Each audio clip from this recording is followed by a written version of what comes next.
Teddy Talks With features Mario C. Bauer in conversation with the stars of the F&B industry. Join Mario and his guests as they explore what motivation, success, and most importantly, love for food mean. Because in life, only two things matter: love and food. Learn more on www.teddytalkswith.com. Welcome and hello at Teddy Talks. Today we are here in Chodov, in front of Fruitisimo, and we are here with Jan, the founder and brain behind Fruitisimo.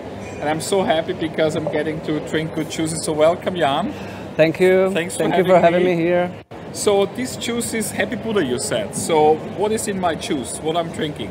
You're drinking oranges, mango, and blueberries. Okay, and it's a popular juice here? It's my favorite. That's That's why I recommend. I like that.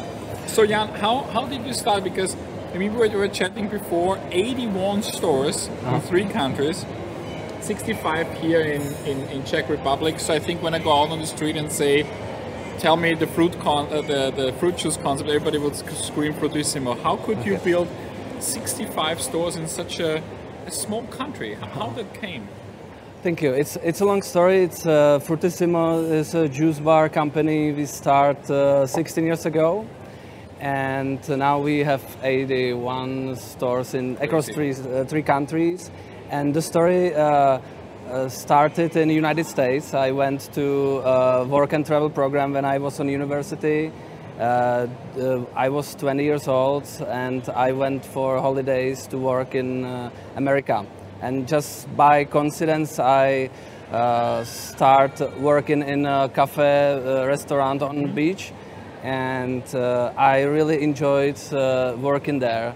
I was amazed by the system of gastronomy, all these checklists, and the system as a general.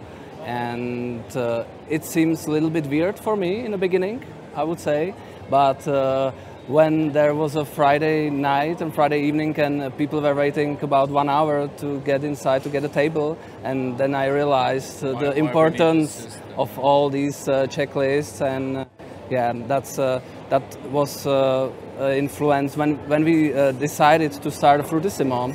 That system was with us from beginning. But when was it clear? I mean, you were there a couple of months. I heard you met your wife, correct? Yes. So very efficient. You met your wife and you got your business idea in 4 months. Very important 4 months for me. That's very important.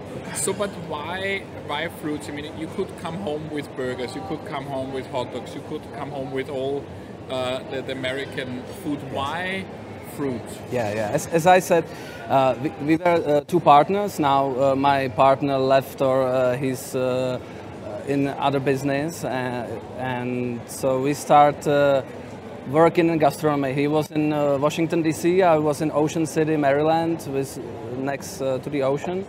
And so when we came back from United States and we were students of University of Economics, we were thinking about some business for our own, like to start our own business. It was 2001, so it was the beginning of capitalism in Czech Republic, and we were not able to start a restaurant. It seemed to be too complicated for us, so we picked ice cream. We started ice cream because the ice cream culture, the level of quality of ice cream in the beginning of 2000 was pretty low in Czech Republic. So we start a kiosk with ice cream.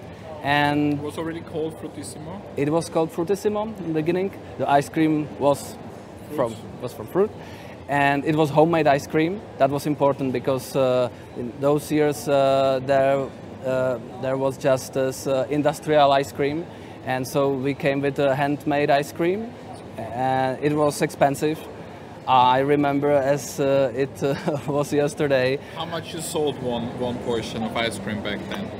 It was nearly €1. What was the market price? 50 cents? Less, like 30 cents. Yeah. So what was the first ice cream you did by yourself? What was the first ice cream you made?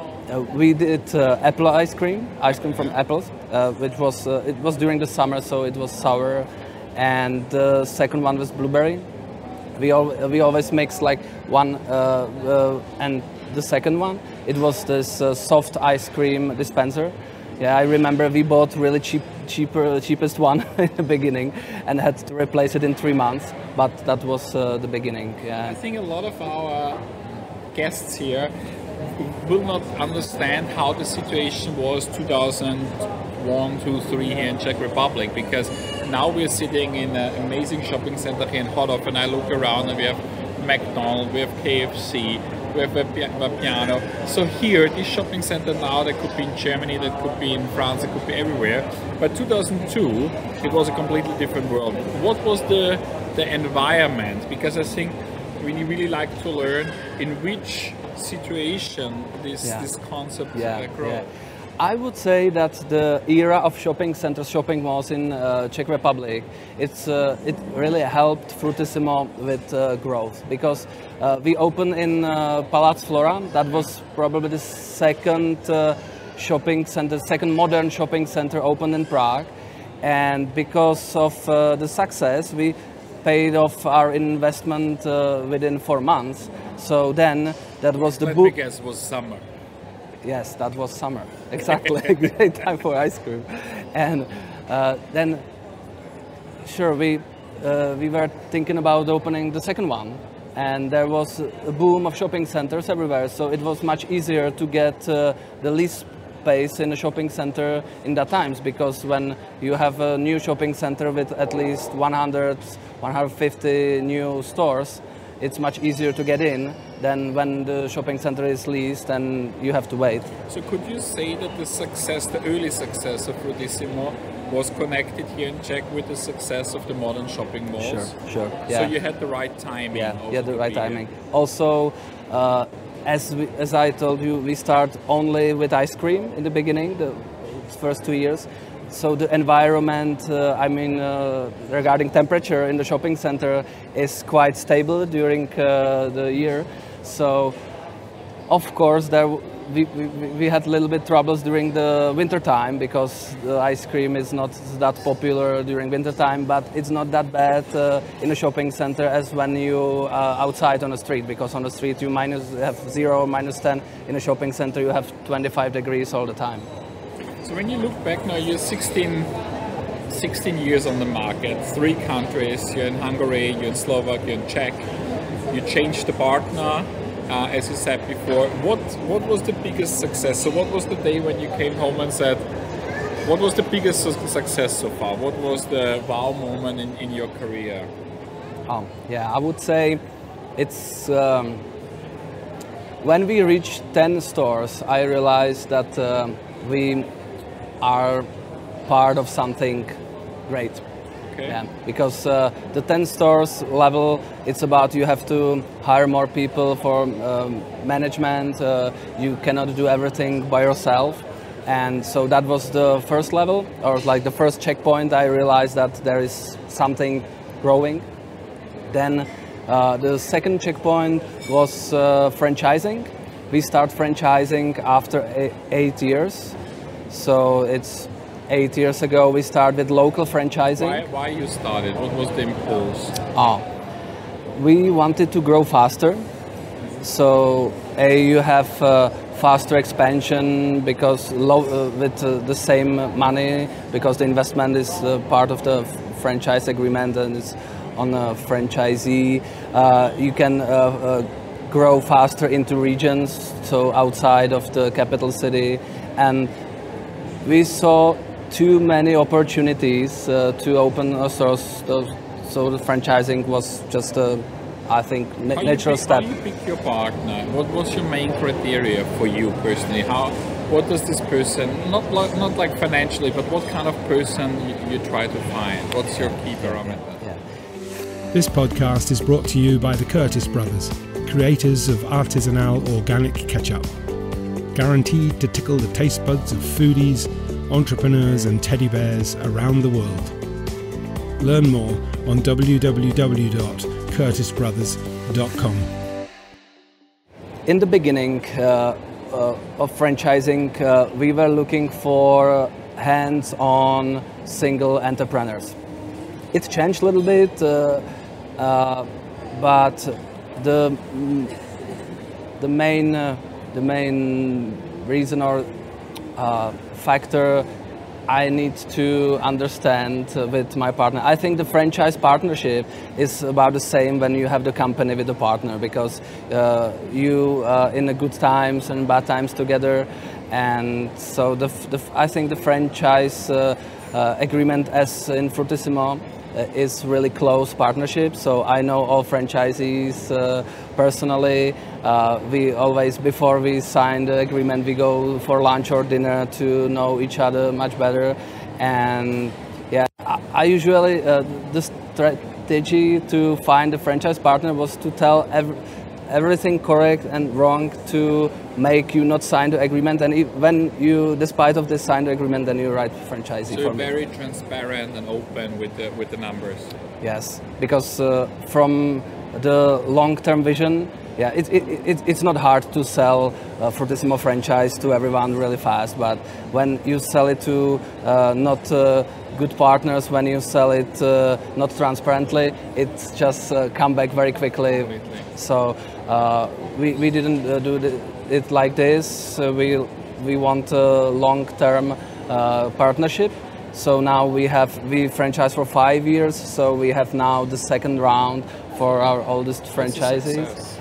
Yeah, and then the second round is something like confirmation that the business it's like when you're married and you renew your Yes, vows yeah. after a certain time. So most of our viewers, are hospitality people. So we have here other entrepreneurs, we have people who want to be franchise partners or who work in the industry. And I think when we look at the P&L, I think a lot of us are quite familiar with the P&L of a restaurant or with the P&L of a burger store. But what's the parameter of a typical juice store? So let's say juice stores for dummies. What's the parameter? How important is rent? How important is food cost? How important is labor? Just run us through the basic economic model of your business. Sure. I would say that the biggest challenge is to run so many juice bars in a chain. Yeah, I think that we went through this to reach the number and to manage that big network of small shops. Or juice bar is general, and Fruitisimo stores, it's not the single store. It's not a big business regarding sales. It's around 30,000 euro per month. And so you need a couple of them to cover overheads, to build network or to build a company. As I said in the beginning, we start with single hands-on franchisees. Now we focus on companies, operators with more experienced local real estate experience. I think that's the most important part of a franchisee, to get the local real estate knowledge. When you know which places for reasonable rent is good, so that's the key point of success, I would say. So yeah, and the P&L of Fruitisimo is similar to other food concepts. The food costs around 25–30%. The cost of labor, it depends. It varies across countries. Between running with two, 3 people, the stores? Yeah, 2–3 people. We use a lot of part-time workers, so we try to follow the curve during the day, because... When do people drink juices? Oh, in the morning. Yeah. So it's a breakfast? As a breakfast. Then after lunch, or instead of lunch, I would say probably you in office, you go to the gym, and then you don't have a time for lunch because you spend the time in the gym, so you grab a smoothie and go. And then after work, 5, 6. Yeah, but that's the peak of shopping centers in general. Yeah. But in the morning, as the same peak as coffee shops have. So talking about trends, what I wanted to ask you, I'm very specific sector of our industry. You have a different view on healthy concepts coming up. You also live, work, and have the heritage in Central Eastern Europe, here in Prague. Which trends you see coming now? So what do you think is the next upcoming thing? If I give you now $10 million and say, I know that you would invest in Fruitisimo, but I said no Fruitisimo, where would you put it? What do you see coming? Yeah, I think I see this self-ordering app as the biggest trend in gastronomy. I would say this will be a game changer of our industry, because you can pre-order, yeah, and already paid. So you order and pay, and then you pick up your order, and that's it. And that would change the layout of the stores and so on. So it's like an online banking. You now it's not acceptable to go to the bank and ask how much money is on my account, because you have it in your iPhone. Sure. Yeah. So I think that would be similar in gastronomy or quick service restaurants and fast food sector. And yeah, when you come to the shop, you have to wait first. Then you tell the employee what you like to drink or what you like to eat. They type it in the computer, then they print it for the second employee who's preparing this. I think that's not necessary. Yeah, you can skip this. You can pay for it much easier, and then you have to transfer the customer experience to the pickup point. Will definitely be a disruption. If you look at Panera Bread or others in US, it's already quite far advanced. Is delivery business, because that's another disruption in our industry, is delivery important for your concept? Do people order juice or? Not yet, but you offer or you don't offer at all? We offer. We work with Uber Eats and we work with another company, but I think it's coming. The juice or smoothie, it's a little bit too small for deliveries so far, and the delivery is not that cheap. Yeah, but I went to China last month and I saw all these deliveries, scooters everywhere, and the Element Fresh is very big in delivery. Yes, and this Starbucks guarantee, I think it was 20 minutes. You get your coffee to the office desk. Wow. Yeah, I think that the delivery together with this self-ordering apps, yeah, that will be the future. And also this customer experience. I think we have to think how to develop the customer experience. Definitely. When now we only talked about all the success, what obviously we like to share, but also to all the entrepreneurs out there, tell us the biggest fuck up so far in the 16 years. What went really wrong, and how you survived? Yeah, I would say we were lucky when Fruitisimo was growing, that there were some bidding for lease spaces which we haven't won, but luckily it turned out as not that good space as we expected. So in the beginning that would be a very big disaster for Fruitisimo. And besides of this, we started a second brand called Yogurtissimo. It was frozen yogurt together with fresh fruit. We put 2 shops in the 2 best shopping centers in Prague, surviving 2 years, and then we just closed it down because it wasn't successful. And maybe we should you also understood wait quite fast that it didn't work. So you saw it alarming and you cut it short. Yeah, maybe if we wait 2 more years, but you know, it was time. We want to get money, not to lose them into something new, and then we realized we have to focus on the only brand, or the one brand, and that was a good decision. Yeah, so we paid for this experience, and I always say when I lose some money for some new experience, it's usually worth that money. True. So when we look now, the next, let's say not 16 years because it's quite a long, but let's say the next 5 years of Fruitisimo, I think you're coming quite to a saturation in your home market. There's still probably some to open. You started franchising in 3 countries.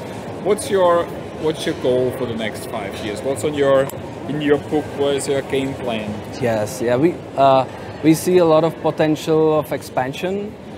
we start an expansion with Shell, the gas station company.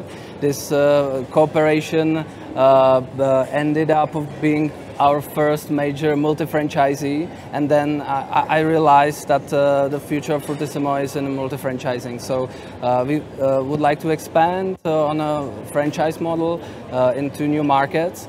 And which markets on top of your list? That's the five is Germany, France, UK, Scandinavia, and GCC, this Emirates and Gulf markets. This podcast is brought to you by the Curtis brothers, creators of artisanal organic ketchup, guaranteed to tickle the taste buds of foodies, entrepreneurs and teddy bears around the world. Learn more on www.curtisbrothers.com. And with the concept, do you plan any major evolution or revolution, or do you think that what you currently offer will be same hip and trendy in the next 5 years, or do you think you need to adjust? I think the key factor for success is simplicity. So I see that could be another trend, like Five Guys, Chipotle. They start with really simple menu. So we should simplify our offer a little bit in the future. That I would like to do. Streamline. And it's connected with the self-ordering app because then you can offer custom tailored products just in the app, and you don't have to put it on a menu. You can have it just in your pocket. You can save your favorite drink and so on and so on. So that will be adjustment. I think usually you do big changes when there is some trouble or problem.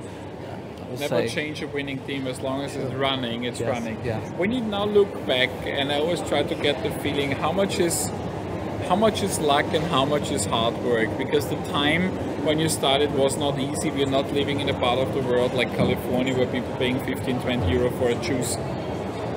It's really tight business here. Most of your stores are in shopping centers where rent is also a big game. So when you look back now, starting from the 4 months what changed your life in US, where you met this idea and where you met your wife, till now, how much was luck and how much was hard work? What's your feeling? I would say it's always connected. So I think we start with hard work because we prepared for opening the first Fruitisimo.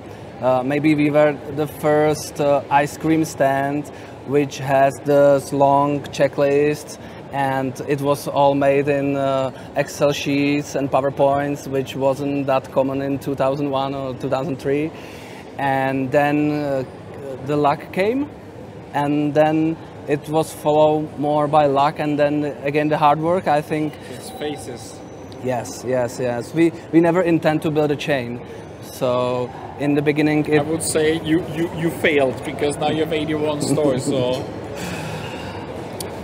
yeah. It was followed by the success, or by when you see customers coming. And when you see money is coming, you think to open more shops. That was just the natural grow in the beginning.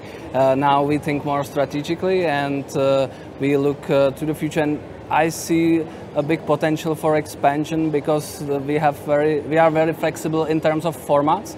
Fruitisimo shop could be plugged into existing leases. It could be converted to an existing shop or next to an existing shop. So for example, when you have a chain of coffee shops, sandwich shops, whatever, you have 50 of them, you can simply put Fruitisimo to half of them or to 1/3 of them. You cut 20 square meters, put Fruitisimo there. We did the same with Shell. We have the special format which is around 6 square meters small. And so great. I think that that's more strategic thinking. I think in the future there will be more smaller shops than now. It's so you get your product on more places, but in a small. Understand. But I think that's also the right strategy. Where do you now? I mean, you've traveled a lot and you discovered the idea in US. What would be the place, the street, the corner, the plaza, the point in the world where you would like to have your logo? Where would you love to open a store? What's your dream? Where would that store be? Of course, my dream is to open Fruitisimo in America, because where in America? What's your place when you would like to walk by and say, here I want to have a Fruitisimo? What's that single place you like to be? That would be Westfield Mall in New York. Okay. The new one. The new one. The new one. The World Trade Center. World Trade Center. Yes. So we can pass it on. World Trade Center, guys. We have a tenant who wants to open there. One thing at the end, because people always ask, it's also a food podcast, and we always talk about the concept, but we also talk about new ideas and systems. So I always like to ask, best food ever and best restaurant ever, and for the people who come to Prague, best concept to eat in Prague. So what's your favorite dish what you had and said that was amazing? What's your favorite restaurant in general around the world, and where would people who visit Prague need to go? And also, it's very egoistically, so that means I can go there tomorrow. So tell me. Okay, yeah. So the best food I ever had was poke bowl in Mappic. So it was Cannes, France. It was a small cafe on the street. I don't remember the name, but I remember the freshness of the fish and the smell. That was perfect, like together with some greens. That sounds good and healthy. Yeah. And your favorite restaurant in the world? Where you always come back? What is the restaurant you like to come back? Okay, I would say my favorite restaurant is an Australian burger chain called Grilled Burgers. Yes. Okay. And I don't know that. they said, or they market it as healthy burgers. And I spent a couple of days there to watch how they work and how watch the concept. Yeah, I think maybe they franchise already to Middle East. I'm not sure, but they are in Australia like 40, 50 stores. I will check that out. Yeah. And where should I go tomorrow? In Prague. Oh, what is your favorite cuisine? I want casual places. So also for our viewers here, what restaurant you would send? We say, I can close my eyes, that will be always good. And then where should we go? Yeah, there are a lot of fancy burger places now in Prague. Yeah. If you find for a burger, I would recommend Dish Burger. That's a really good one. Or there is one typical Czech cuisine next to the Prague Castle, and it's not for tourists. It's local one. It's more focused, or the target group is our Czech people. So what's the name for our... The name is Czech word kuchyně, which means cuisine.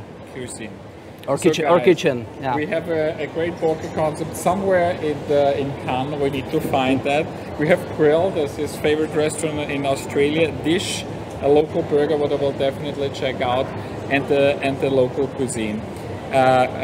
Kitchen, how you call it, the last one? Kitchen. Kuchyně. Need to work on my Czech. So thank you for your time. I finished my juice, so we're gonna grab another one. And it was great to learn about that. I'm really impressed by what you achieve, and I'm looking forward to see what else comes up. Thank you for your time. Thank you very much. It was a very nice time to spend with you. Thank you. Stay tuned on www.teddytalkswith.com.